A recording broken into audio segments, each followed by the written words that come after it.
नमस्कार दोस्तों, मैं निशांत एक बार फिर हाजिर हूँ आपके सामने एक नए वीडियो लेकर।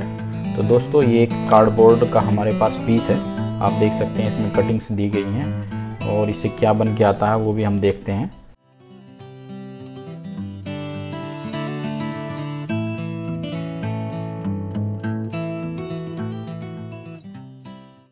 तो इसमें से फाड़ के देखना पड़ेगा। हाँ, फट रही है ये देखो। ओके, जुगाड़ तो अलग है।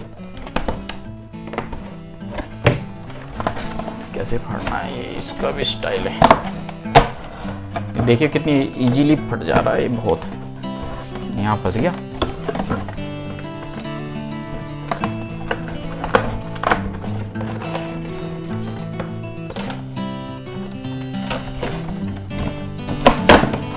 ओए,